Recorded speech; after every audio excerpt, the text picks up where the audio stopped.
Kind of a specific question. When a running back tries to hurdle the pile, like at the goal line or something, is that a play that you guys practice, that you guys work on? I mean, we just block the scheme, so I don't know what goes on back there, but they want to jump up there, they have at it. Have you ever seen something like that happen with one of your backs and been surprised at it or that it worked? Yeah, I mean, it happened a few times. You get down there and everything gets piled up and they just trying to make a play, so I can't blame them. Is that a surprising moment when an airborne running back might land on you? Does that happen to you? I don't think it happened to me. Donell, reviewing the film, and just guess what went wrong for you guys up front? How you kind of working to fix it this week? I don't think we just came out and I don't think we were ready to play, and guys weren't communicating. We weren't on the same page, and it came back and it bit us. So that's something we got to move forward and can't let it happen again. Donnie, how can that happen, considering you guys were 1-2 coming in and had those same issues against UNC? I'm making calls. I mean, they consider making excuses that we got two younger guys at guards and stuff and not relaying it. But hey, we were communicating. First time playing true road game, so I mean, they got to be better because we can play in some louder stadiums too. So. You beat Kentucky your freshman year, right? I did not. They beat me all 5 years. Okay. Yeah. My question to you is, obviously it's a different year. It's 1 year. And, this year seems different from last year. But how sweet would it be to be able to end your career beating, Kentucky and ending the streak? Yeah, I mean, Kentucky, they ever since I got here, I got beat by them. So, I mean, it's a big game. Game we got to come out and we got to want to win, and those guys are good up front, and they got some good players, and so we got to be on that game. And just like any other week, we're gonna prepare to win the game. So. What message would you give fans who, obviously have supported you guys? They might be a little frustrated right now, but in terms of coming out and being able to support you guys Saturday night? I mean, yeah, I think we got some pretty loyal fans. I know it's disappointing right now, but hey, we got a game this week, and that's the top of my rears. Donnie, do you guys feel like you're playing for Coach Muschamp's job this week? Do you feel like you're playing for his job this week?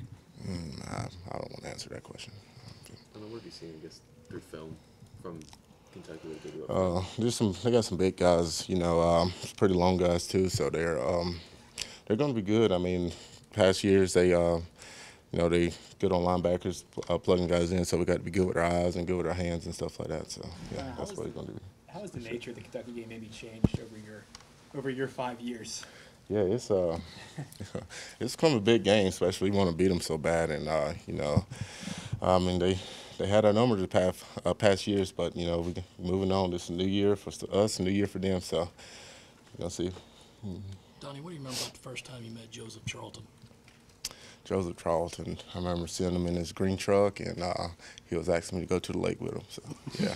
Is he a pretty good outdoors guy? Yeah, he's good. He's good. Man. I know that Will mentioned last week that he might not have been the most charming guy in the world the first time he meets people. Hey, he's a guy of few words, but hey, he's a punter, so we got to talk on the field. So who cares? You have go fishing? Yeah, we do some good stuff. He got a boat, so yeah, okay. do a little fishing. You got a boat together? No, that's his boat. Oh. Yeah. He takes you fishing. Yeah, he takes me Is fishing. he a good fisherman? Yeah, he's good. You go to Lake Murray? Yeah, Lake Murray, river, everything. So, Who's better? you already know the answer to that question. The offensive line communication you're talking about, you make the call and the guards are responsible for telling the tackles. Yeah, we got to relay the call. I think sometimes we get so much in a rhythm that they just get so caught up in just hearing me make the call and hearing the play from the quarterback. But hey, you got to make those calls because defense, they can switch from odd and even, and it varies on that. So yeah. So the guard, when you make the call, the guards are then supposed to tell the tackle. Yeah, we need to relay it, tackles, tight ends, and everything. So especially loud at home, you can hear me make it. But when we're on the road, it's hard to hear me 2 positions over. What have you seen from Ryan this week in practice that gives you the confidence he's going to bounce back? Yeah, that's what it is. He's just got to bounce back. I mean, I talked to Ryan and stuff. I mean, hey, everybody has a off game, but we just got to move on. You can't let the last game beat you twice. So he's going to be good, and we got to protect better for him. How do you look in practice today? He looked good. Looked like himself. Like he's ready to get back out there too. So.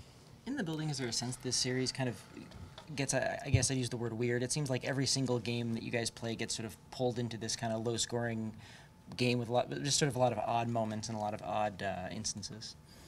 Not really. That question was kind of all over the place. you just. Is this sort of a strange series with the way the last 5 games have gone? With Kentucky? Yeah, with Kentucky. Oh yeah, I mean we haven't won, so of course it's gonna be strange for us. We're trying to figure out how we can beat these guys. So, but yeah, I mean it's an SEC game, and every week it's a big week in the SEC. What's the mood of the team this week? Actually, last week we kept hearing the word desperate.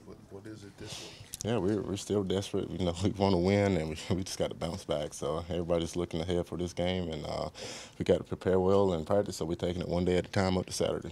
You mentioned communication on the offensive line. Just how long does it take to really feel comfortable, especially plugging two new guys in, to feel good about where that communication is? I mean, we work it every day in practice, and I don't know if it's just a thing with their experience, but they figured out real quick that you got to communicate, especially in the away stadiums. Thanks for that out.